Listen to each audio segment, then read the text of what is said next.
안녕하십니까. 오늘도 인도 현지에서 여러분에게 성경을 읽어드리고 있는 백환승 선교사입니다. 한 주간, 아니 2주간 잘 지내셨습니까? 네, 잘 지냈습니다.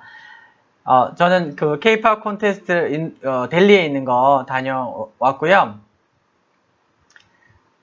다녀오고 좀 여독으로 고생을 했습니다. 여독으로 좀 피곤했는데 그 다음날도 한 8시간에서 한 10시간 마라톤 회의하고 일들이 좀 이렇게 분주하게 한 3박 4일을 비웠는데 좀 일이 많더라고요. 이제 한류 열풍이 지금 뭐 여전히 있지 않습니까? 그래서 이제 세종학당에서 진행하는 이제 K-POP 콘테스트가 있어서 저희가 또 이제 세종학당 또 열심히 해야죠. 열심히 해야 되니까 네. 지역 예산 통해서 통과했던 우리 학당 친구들 2명이야, 2팀. 하나는 이제 노래, 보컬팀과 댄스팀, 데리고, 세종, 델리 가서, 그 친구들 잘, 이렇게 해서 공연 잘 할 수 있도록, 하고 왔습니다. 한 3박 4일, 하루 하는 건데, 이제 한 3박 4일 정도 일정이 있었어요. 왔다 갔다 하고, 또 준비시키고, 이렇게 했습니다. 그거 하고, 한 3박 4일 또 비었던 거 좀 마감하느라고 또 이제 딱 월말 뭐 이렇게 뭔가 정산해야 되고 어떤 자료 넘겨야 되는 때랑 분주하게 하면서 한 주를 건너뛰었습니다. 네. 델리 아주 인상적이었습니다. 델리 보통 도시가 아닙니다. 아직 서울 정도는 안 된 것 같아요. 뭄바이나 이쪽은 또 되게 번화하다고 하는데 아직 델리는 그 정도는 아니었지만 파트나 촌놈이 감히 델리를 가보니까 아주 새롭고 놀라웠습니다. 무엇보다도 이렇게 수준 차이가 많이 나더라고요. 제가 이제 글에도 썼고 얘기를 했지만 어디냐 백화점 있는 데 갔어요. 그거 다 있습니다. 뭐 현대백화점 수준의 그것보다 더 좋은 뭐 갤러리아 백화점 같은 명품 백화점들 있다는데 거기는 못 가고요. 현대백화점 수준 뭐 이런 데 갔어요. 갔더니 뭐 없는 거 없고 소고기는 없습니다. 소고기. 와퍼에도 햄버거에도 소고기 와퍼는 없고요. 상상이 안 되시죠? 네. 아무튼 그렇지만 사람들은 정말로 다양한 서울 한복판에 와 있는 것 같은 느낌이 들었고요. 무엇보다 교육 수준이 되게 높아서 직원들도 다 영어 너무 잘하고 그 다음에 그냥 앉아서 얘기하는 사람들이 일상생활을 영어로 하는 것 같더라고요. 그래서 정말 이 파트너와의 수준 차이. 저희가 있는 파트너에서는 이제 영어를 가장 잘할 법한 대학생들 중에서도 잘하는 친구가 있고 또 못하는 친구가 있고 그러거든요. 좀 좋은 데 다니는 친구들은 영어를 꽤 하고 또 그렇지 않은 애들은 또 영어 잘 못하고 하는데 그러니까 이게 뭐 일상생활로 영어를 쓸 만큼 그렇진 않죠. 근데 델리는 그렇더라고요. 수준이 다릅니다. 외국인들도 참 많고 흥미로운 건 이 꾸르다나 이렇게 사리같이 이제 인도 전통 의상은 외국인만 있더라고요. 네, 외국인들만 이제 약간 패션으로 생각하고 있고요.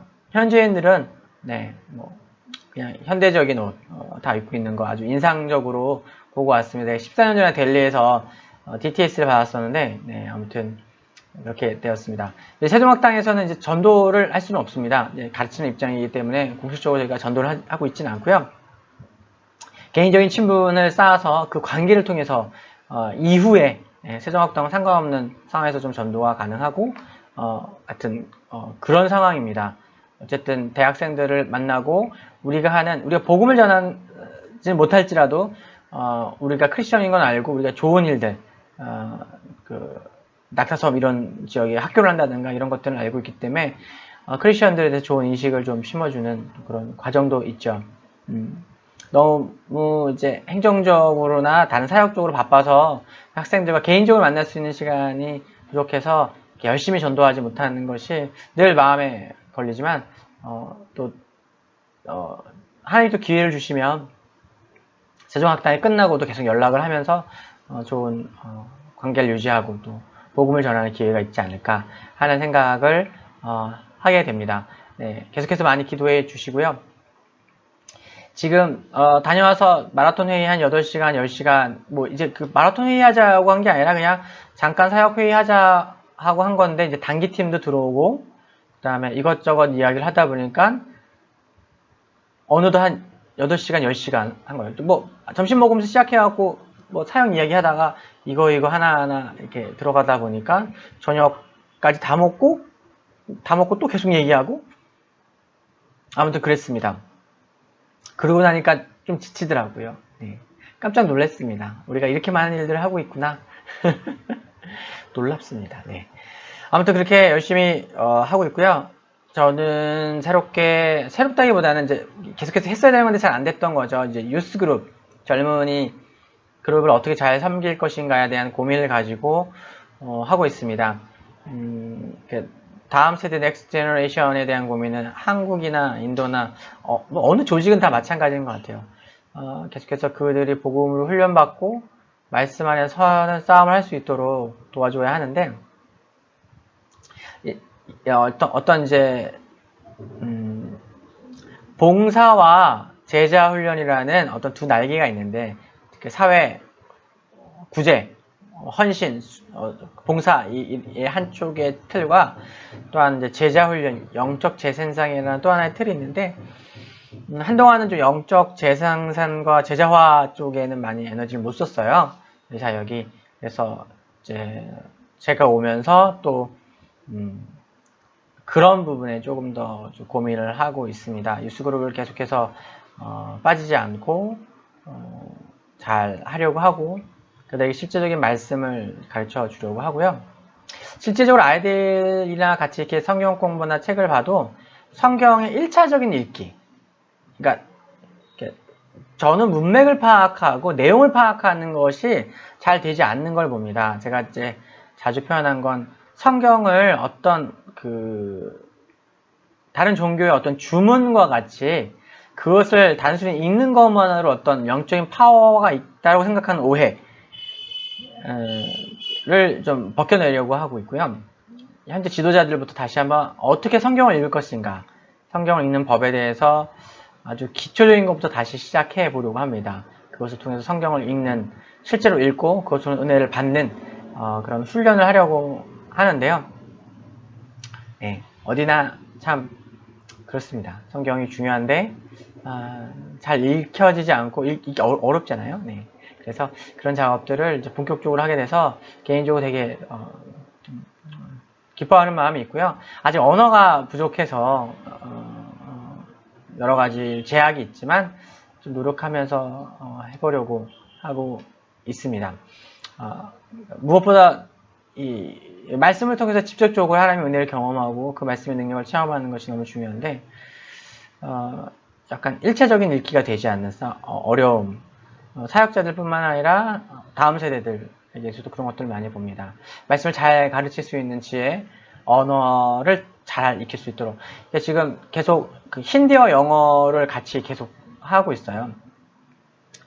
영어는 좀 더 포멀하고 정확한 언어, 그리고 오늘도 영어로 설교를 하고 오긴 했지만 좀 더 플루언하게, 좀 자연스럽게 영어를 할 수 있었으면 하는 마음이 있고요. 아직 많이 부족합니다. 그리고 힌디는 또 뭐 같이 따라가야죠. 이제 두 가지를 같이 이렇게 붙잡고 가야 하는 것이 현실인데 잘 할 수 있도록 좀 기도해 주시고요. 이게 계속 이제 사실 이제 한 3년간은 기본적인 이런 것들 잘 할 수 있어야 됩니다. 영어는 아주 정식 영어, 포멀한 영어 통해서 문서 작성한다든가 뭐 기획안을 올린다든가 이런 것이 잘 돼야 되고 어떤 이제 일정 지위 이상 되는 사람들과 아주 수준 있는 대화를 할 수 있어야 되는데 아직 너무 부족하고요. 힌디도 또한 힌디는 주로 이제 일상생활과 그 다음에 간단한 프리칭이 될 수 있으면 좋겠습니다. 3년 안에 되겠죠? 네, 돼야 합니다. 기도 많이 해주시고요. 잘 감당할 수 있도록 그 말씀에 붙들릴 수 있도록 기도해 주셨으면 좋겠습니다. 오늘 말씀이 요한복음 7장 14절부터 24절이에요. 그 말씀의 문맥은 우리가 계속해서 살펴보고 있죠. 예수님이 지금 이게 어디서부터 오는 거냐? 38년 된 병자 고치는 사건, 그 다음에 이제 오병이어 사건, 오병이어 사건부터라고 하면 좋겠네요. 어떤 이렇게 한마디 정점을 찍고 어떤 이벤트라기보다는 이제 스캔들 같은 게 하나 나온 거예요. 38년 된 병자를 안식일에 고쳤다. 그 사건 이후로 이제 쭉 가라앉다기보다는 예수님에 대한 퀘스천이 이렇게 몽골 이제 걷잡을 수 없이 일어나고 예수님에 대한 재평가를 하는 그런 시대예요. 그러니까 안식일에 과연 사람을 고치는 사람이 율법을 어기는 사람이 진짜 메시아일 수 있느냐라는 어떤 물음들이 있고 또 제사장들과 지도자들은 이미 찍어버렸죠. 아, 얘는 안 된다. 이 사람은 우리와 협조적인 관계로 아주 행복하게 갈 수 있는 존재가 아니다라는 것을 이미 결정해버린 그 다음의 일입니다. 예수님께서 예수님을 쫓던 수많은 무리가 도망가 버리고 예수님의 제자로 자처하던 수많은 사람들 또한 그냥 자신의 삶의 현장으로 돌아가는, 심지어 이제 12제자 마저도 예수님과 함께 있겠다고 했지만 잠시 숨고르기를 하자라고 예수님이 말씀하셔서 잠시 휴가, 인도로는 쭈띠죠. 휴가를 가고 예수님 다시 이제 예루살렘으로 돌아오고 계시는 장면입니다. 이제 한마디로 이제 이렇게 정점을 찍었다가 내려갔다가 다시 정점을 치고 올라가려는 또 다른 이제 반전의 시기예요. 그래서 이제 예루살렘, 나중에 이제 쭉 가다 보면 예루살렘 입성하시면서 호산나 다윗의 이름을 모시는 왕이여 뭐 이렇게 하면서 이제 하게 되죠. 재밌는 건 뭐냐면 예수님께서 이제 초막절 절기를 지키기 위해서 이렇게 예루살렘에 향해 가시다가 중간에 이제 회당에서 말씀을 가르치시는 장면이에요. 말씀을 가르치실 때 사람들이 놀랍니다. 두 가지로 놀랍니다. 하나는 예수님의 가르침이 놀랍다는 거, 또 하나는 그가 뭔가 제대로 배운 것이 없는 사람이라는 거. 근데 이게 어떤 종류의 놀라움이냐면 예수님의 가르침이 놀랍고 그 권위에 감탄하는 긍정적인 의미에서 어떤 놀라움이라기보다는 좀 부정적인 뉘앙스가 더 많은 거예요. 예수님께서 말씀을 가르치고 구구절절 오른데 지금 전체적인 분위기는 예수님에 대해서 이제 부정적인, 예수님이 지금 어떤 분이신지 이 사람들이 지금 모르고 있는 그런 거 아니잖아요. 얼마나 했고 막 했었는데. 근데 예수님이 그 힘있고 능력있게 말씀을 가르치시자 문제 제기를 하기 시작하는 거예요. 트집을 잡고 뭔가 disgrace하는 뭔가 문제 제기를 통해서 이것이 잘못되었다 혹은 너는 자격이 없다라는 식으로 하는 거예요. 제가 이제 제목을 어느 대학 나오셨습니까, 주님? 이렇게 했는데 이제 그런 장면이에요. 왜냐하면 예수님의 가르침이 힘있고 권세있고 뭔가 그거 자체를 가지고 대거리를 하거나 문제 제기를 하거나 이거 틀렸는데요? 이거 몇째 줄에 뭐가 안 나오는데요? 뭐 이런 식으로 상대할 수 있는 상황이 아닌지라 학력을 따집니다. 대학 졸업한 거 맞나요? PhD 학위 있나요? 뭐 이런 거죠. 예수님이 그 바리새인들에게 교육을 그 당시에 어떤 훌륭한 랍비와 같은 사람들의 문화, 그러니까 예전에도 이제 그런 거죠. 이제 공부하면 이제 예전에 이제 예를 들면 이제 어느 교수 밑에서 공부했다, 뭐 이런 게 있지 않습니까? 그 당시에도 이제 예를 들면 이제 제가 표현이 왜 이렇게 못하죠? 사도 바울 같은 경우에 가말리엘 문화에서 공부했더니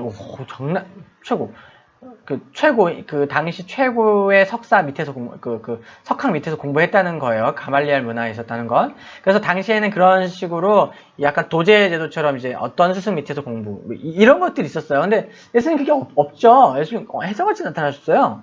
그래갖고 가르치셨기 때문에 그런 게 없죠. 근데 이제 그거 가지고 트집을 잡기 시작하는 거예요. 어디에서 공부하셨나요? 뭐요? 뭐 없잖아. 제대로 된 대학 졸업장도 없으면서 무슨 말씀을 전하는 거냐? 그런 것을 통해서, 그러니까 예수님의 가르침 외적인 것을 가지고 예수님의 가르침 자체를 이제 평가절하하면서 하는 그런 상황이 된 거예요. 약간 문맥에서 막 드러나지 지금 요 문맥에서는 잘 드러나지 않고 왠지 그냥 대단해, 말씀 진짜 잘 가르치는데 어떻게 이 사람이 교육을 못 받은 것 같은데 어떻게 이렇게 잘하지? 라는 이런 문맥이 아니라 뒤에까지 이렇게 문맥을 딱 보면 이게 뭔가 그런 거예요. 부정적인 거라는 건 이 뒤에 후 문맥을 통해서 우리가 알 수 있습니다. 아무튼 그런 상황에서 예수님께서 변론을 하시는 거예요. 변론을 하시면서 나의 가르침은 사람에게서 온 것이 아니라 어떤 문화, 어떤 사조, 어떤 주의, 이즘에서 온 것이 아니라 나의 가르침은 하나님부터 온 것이다. 아버지께로부터 온 것이고, 누구든지 자기 자신, 누구든지 자기 자신이 이야기하는 것, 자기 자신이 개발한 것을 이야기하는 사람은 자기 영광을 구하는 거지만, 그 무슨 얘기야? 내가 어떤 이론을 만들었어요. 내가 디펜스 해야 돼. 그쵸? 내가 어떤 이론을 만들었어. 그래서 그 이론이 성립합니다. 증명하겠습니다. 주장하는 사람은, 그것을 증명하기 위해서 애쓰는 것이, 진리를 증명하기 위해서 애쓰는 게 아니잖아요. 자기 영광, 자기 이익, 자기 영광을 구하려고 하는 거예요. 근데 예수님께서 뭐라고 얘기했어요? 나는 나의 가르침을 가르치려고 하는 것이 아버지의 가르침을 가르치는 거, 나를 보내신 분 그 하나님의 가르침을 알려주려고 하는 거기 때문에 나의 영광을 구하고 있는 것이 아니다. 하나님의 영광을 구하고 있는 것이다. 라고 이야기하십니다. 그렇게 하는 것을 통해서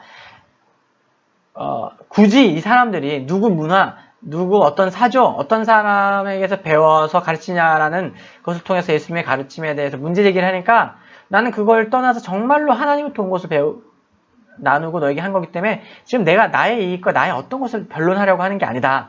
라고 그 말씀을 하십니다.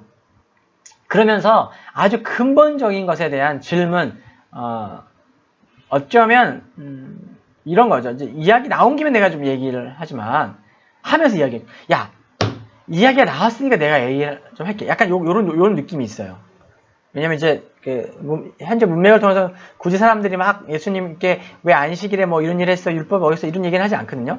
근데 이제 이 문맥을 쫓아서 우리가 추론해보면, 예수님, 이야기 나왔으니까 얘기를 해보는데, 너희가 모세에게서 율법을 받고, 모세가, 율법을 줬고, 그래서 그것을 지켜야 한다고 막 얘기하는데, 솔직히 얘기해봐라. 너희들 중에서 율법 다 제대로 지키고 있는 사람 있냐? 율법을 온전히 지킬 수 있는 사람이 있어? 모세가 준 율법을 좋아하고, 그 율법을 사랑하고, 그것을 지켜야 한다고 그렇게 얘기하는데, 너희들 중에서 그 지킬 수 있는 사람 있어? 라고 이야기를 하는 거예요. 아니, 너희들 지키지 못하면서, 내가 지키지 않았다고 너희가 나를 죽이려고 한단 말이야? 라고 이야기를 하면서 예수님이 도리어 문제 제기를 하시는 겁니다. 그러니까 이제 사람들이 우리가 언제 당신을 죽이려고 했어요? 당신 제정신이 아니네요. 미쳤나봐요?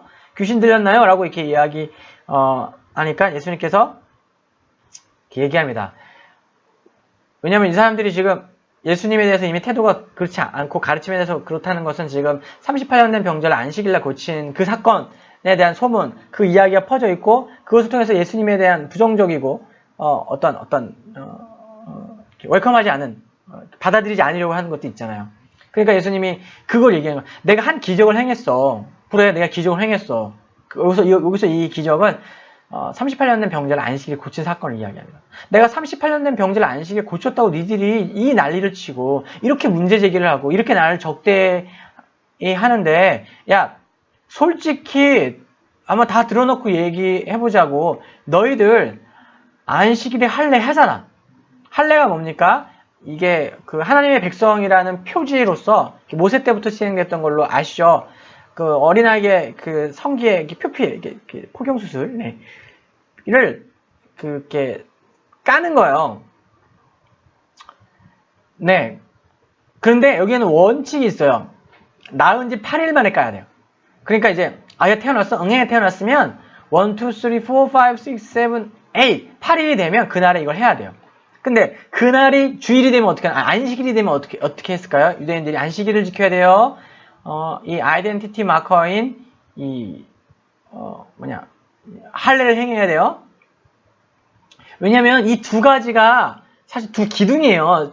이제 신약 성경 보면 이 두 기둥이야. 안식일 준수와 할례 준수. 이게 어떤 율법을 지키고 있다는 것의 어떤 상징적인, 마지노선이에요. 상징적으로. 요 두 가지를, 율법을 지키는 것은 요 두 가지를 꼭 하는 거야.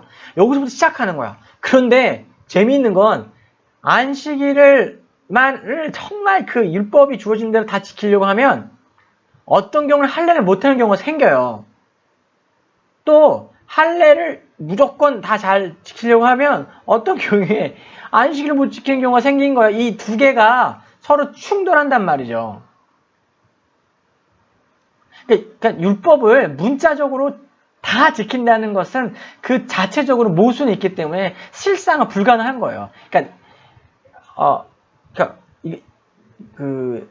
이게 무슨 얘기를 하는 거냐면, 사람이 내가 율법을 열심히 해서 율법의 모든 계명을 지키려고 열심을 내는 내적인 결심을 통해서 열심히 한다고 해도 불가능하지만, 실제로 누군가가 그걸 다 했어. 불가능해요. 그건 제가 또 얘기하지만, 불가능함에도 불구하고 예를 들면 누가 했어. 그렇다 할지라도 이 율법 준수라는 두 가지 기둥으로 보일 수 있는 이 두 가지 중에 하나를 범하지 않을 수가 없는 거예요. 지지하지 않을 수는 없는 거예요. 그러니까 어떻게 여기에 넘어가는 거예요. 할례는 예외로 하자. 왜냐면 이것은 사람을 정결하게 하고 태어난 아이를 정결하고 하나님 앞에 온전한 사람이 되게 하는 거, 언어적 관계 가운데 들어가는 표시이기 때문에 이날에 아이의 성기를 베는, 표피를 베는 이 행위, 이 노동은 노동이 아닌 걸로 치자. 괜찮은 걸로 하자라고 한 거예요. 그런데 예수님께서 말씀하신 거죠. 야, 그러면 할례는 사람을 온전하게 하고자 할례를 행한다면 정말로 38년 동안 성전도 아니고 베데스다 연못가 같은 데서 그 온전해지게 소망하면서 있었던 사람을 내가 고친 것이, 온전케 한 것이 문제가 되냐? 왜 그거는 안식을 지키지 않는 거라고 문제를 삼냐? 너희 자체가 모순되지 않냐? 라고 예수님께서 이제 얘기하는 거예요. 그래서 너희가 어떤 율법의 표피적인 것, 겉모습적인 것, 그냥 겉으로 드러나는 것만 가지고 정죄하고 평가하고 문제 삼아서 안 된다. 예수님께서 이야기하고 계신 거예요. 사실은 누군가가 율법을 지키려고 이 부분에서 예수님께서 사람들이 예수님이 율법을 지키지 않았기 때문에 예수님을 죽이려고 하고 예수님이 하나님의 삶이 아니라고 주장하고 있지만, 예수님이 지금 19절에 이야기하십니다. 모세가 너희에게 율법을 주지 않았느냐? 그러나 너희 중에 아무도 율법을 지키지 않는다. 왜 나를 죽이려고 하느냐? 너희 중 아무도 율법을 완전히 지킬 수 있는 사람 없어. 지키지 못하고 있어. 한번 해보시면 알아요. 개인이 생각하기에 내가 율법을 완벽하게 100% 다 지켜서 하나님 앞에 의롭다함을 이뤄보자. 그래서 거룩한 존재가 되기 위해서 내가 성경에서 가르치고 내가 교회에서 가르치는 그 가르침을 다 해봐야겠다. 모든 것을 할 수 있는 100점짜리 만점짜리 성도가 되겠다. 노력해 보십시오. 노력하는 것 자체가 나쁘다는 게 아니에요. 노력을 해야죠. 하지만 그것을 문법화하고 율법화하고 문자화해서 그걸 다 지키려고 하면 새벽 예배 꼭 가야 되죠. 기도해야 되죠. 하루 3번 기도해야 되죠. 성경 읽어야 되죠. 아마 무리하게 새벽 기도 가다가 간염 걸릴 거예요. 막 지쳐하고 피곤하고. 제가 예전에 어떤 간사님이 그런 얘기를 하셨어요. 와양 간사님인데, 내가 다니엘처럼 하루에 3번 기도해야 돼. 그 간사님들이 이게 엄청 많거든요. 근데 하루에 3번 내가 기도를 해야겠다고 결정하고, 진짜로 문자적으로 그걸 지키려고 해서 하루에 3번 기도를 했대요. 그래서 죽을 뻔 하셨대요. 몸이 안 좋아져갖고 너무 이것도 하고 저것도 다 하려고, 하면 좋다고 하는 거 다 해보려고 하니까 이거 못하는 거예요.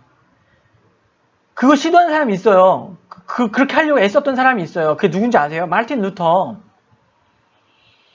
고해성사하고 돌아가면서 다시 또 마음속에 죄를 지어서 또 찾아가 고해성사하고, 그래서 실제로 고해성사 금지 막 받고 했던 사람이 마르틴 루터예요. 이 마음 가운데 자신의 죄로 인해 멸망의 구렁텅이, 지옥에 빠질지 모르겠다는 어떤 그런 극한의 공포에 시달렸던, 우울증까지 걸렸던 이 마르틴 루터는 율법을 지키고자, 성경의 말씀을 지키고자 있는 문자 그대로 자기의 의로운 행위, 카톨릭이잖아요. 그 당시에는 그 율법의 행위로 구원에 이루고자 정말로 할 수 있는 노력을 다 했어요. 그래서 진짜 무릎으로 성당 계단을 기어 올라가면서 기도도 해보고 고행을 해보면서 하다가 시편 묵상하고 로마서 묵상하면서 발견한 거죠. 오직 의인은 믿음으로 말미암아 산다. 오직 믿음으로 구원에 이른다는 것을 발견하게 되죠. 깨닫게 되죠. 왜냐면 자신이 진짜 다 해봤어요. 정말로 죽을 힘을 다해서 그 복음을 지키고 그 말씀을 지키기 위해서 애쓰고 수고해 봤더니 그것을 통해서 내적인 평안과 참된 구원과 참된 안식이 오지 않는 게 오히려 마음 가운데서 불가능하다. 이것은 도저히 안 된다. 하면 할수록 자기가 얼마나 그것을 지키지 못하고 있는지, 얼마나 온전하게 그것을 이룰 수 없는지를 더 깊이 깨달을 뿐이에요. 하나님과 더 가까이 다가가고 하나님의 은혜 가운데 접근하면 할수록 생겨나는 현실이 뭐냐면 자신의 죄됨에 대한 발견이에요. 하나님과 가까워졌고 말씀을 깨달았다고 하는 자들 가운데서 내가 완전케 되어 흠이 없어진다라고 느끼는 사람이 있다면 저는 그것은 가짜라고 생각을 합니다. 왜냐면 빛 대신 그분께 가까이 다가가면 갈수록 만물보다 심히 부패한, 모든 것보다 부패하고 썩어버린 내 심장과 내 심령과 그 깊은 곳 가운데 있는 죄의 모습이 너무나 생생하고 너무나 온전하고 너무나 있는 그대로 드러나기 때문에 고통스러울 수밖에 없어요. 아프다고요. 슬프다고요. 내가 실제로 어떤 행위로 죄를 짓지 않더라도 내 마음 가운데서 끊임없이 일어나는 어떤 죄에 대한 욕구와 기만과 유혹과 근간 가운데 있는 내가 행위하고 내가 생각하는 것의 그 뿌리가 무엇인지 보았을 때 그것이 철저히 어쩌면 그렇게 더럽고 어쩌면 그렇게 부패하고 어쩌면 그렇게 악취가 나는지 그것을 볼 수밖에 없어요. 그래서 그것에 집착하고 그것에 붙들려 있다 보면 고통스러워서 할 수 없어요.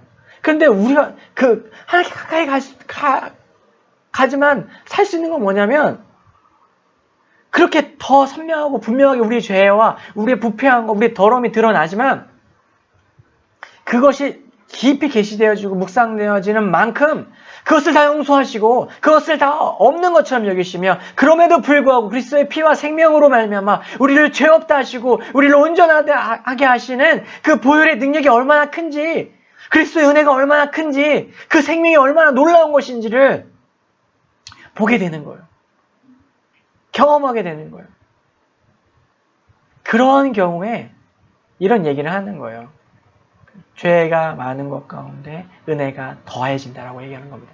내가 죄를 실제적인 치료 막 도둑질하고 누구 때리고 이러면서 값싼 구원 막 그래서 막 내가 용서하고 잘못했으니까 용서해주세요. 아멘 땡 해서 마치 자판기에 동전 놓고 500원 그짜리 딱 누르면 물건 나오는 것처럼 어떤 그 죄 용서라는 것을 그냥 이렇게 자판기로 기계적으로 얻는 그런 천박한 신앙이 아니라 그것을 어떤 지지해주는 그런 말씀이 아니라 실제적으로 우리의 내면이 율법을 지키고 하나님 앞에 온전하게 내가 온전해지고 싶어서 막 애쓰고 수고하고 기도하고 매어달리고 하나님 내 안에 모든 부패한 것과 더러운 것들을 없이 하여 주옵시고 내가 하나님과 같이 하나님께로 더 가까이 당신과 함께 걸을 수 있고 동행할 수 있는 존재가 되게 해주십시오라고 그렇게 외치고 구하고 나아가면 나아갈수록 보게 되는 거예요.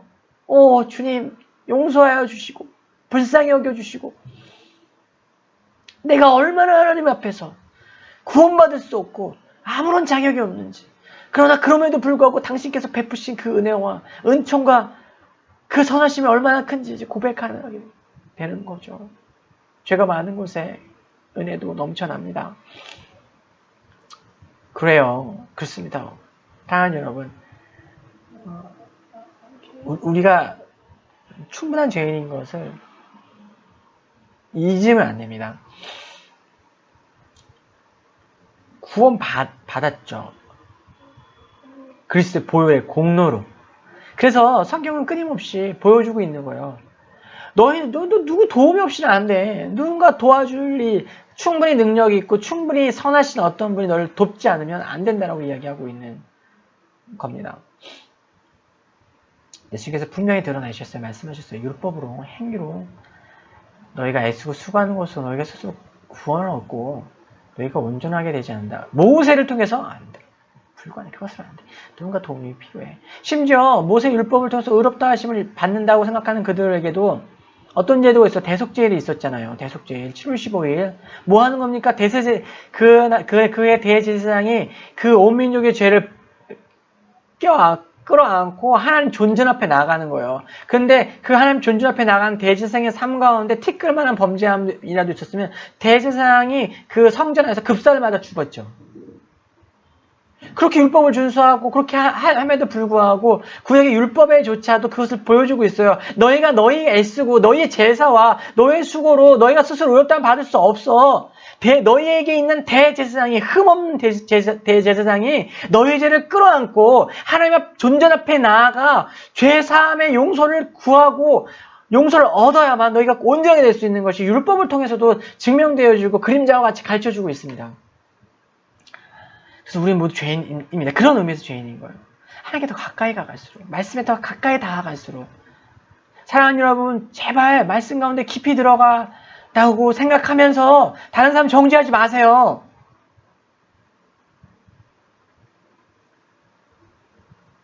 내가 말씀 앞에 더 가까이 다가간다고 여기고 하면서 다른 사람 정죄하지 마세요. 저를 포함해서입니다. 저 자신에게도 또 외치고 있어요. 안 고쳐져요, 저도. 왜냐하면 우리가 죄인입니다. 그리스도의 은혜로 구원 받았습니다. 그리스도의 은혜로 의롭다 여김을 받은 거예요. 칭의를 받았어요. 그것이 우리의 구원의 실제입니다. 예수님께서 이것을 가르쳐주고 계세요. 이것을 선포하고 계세요. 어리석은 놈들아, 어리석은 녀석들아, 너희가 너희 행위로 율법으로 구원을 얻을 수 있다고 생각하니 그것으로 되지 않는다는 것을 왜 모르니? 너희가 실제로 그 율법을 지키려고 애쓰는 그 수고를 통해서 너희가 이미 율법을 어기고 있고 범하여 있고 너희가 그것을 문자적으로 그것을 정해놓고 그것을 통해서 서로 정죄하는 것을 통해서 너희가 이미 심각한 범죄 가운데 들어갔다는 것을 왜 모르니? 라고 주님께서 말씀해주고 계십니다. 말씀으로 다가가면 갈수록 우리에게 임한 구원이 얼마나 큰 것인지, 하나님께 더 가까이 다가가면 다갈수록 그 은혜의 그 풍성이 얼마나 큰지 고백하고 알게 됩니다. 사랑하는 여러분, 말씀을 붙잡고 또 한 주간 승리하십시오. 저도 그렇게 애쓰겠습니다. 제 마음 가운데 있는 모든 죄들, 천박함들, 이 수준 미달의 것들 제가 계속해서 봅니다. 그래서 답답해요. 제가 막 설교하다가 오늘 막 이렇게 조금 고조됐던 건, 저는 설교하면서 지금 저는 이제 컴퓨터 앞에서 하니까 제 얼굴을 보잖아요. 제 얼굴을 보니까 이 얼굴이 그걸 들어야 돼. 이 녀석이 그 얘기를 들어야 되니까 막 저 자신을 향해서 좀 큰 소리 쳤습니다. 사랑하는 여러분, 주님 안에서 승리하시고 또 풍성해지시기를, 그리고 외모로 겉으로 보이는 것으로 누군가를 정죄하고 또 평가하는 어리석음에서 벗어나시길 주님의 이름으로 축복하고요. 계속해서 주님의 말씀, 그 은혜 가운데 들어가시기를 기도하겠습니다. 저희 가정과 저희 사역과 이것을 위해서도 기도해 주십시오. 한 주간 승리하십시오. 다음 주에도 주님의 그 은혜에 기대어 여러분 앞에 서겠습니다. 사랑하고 축복합니다.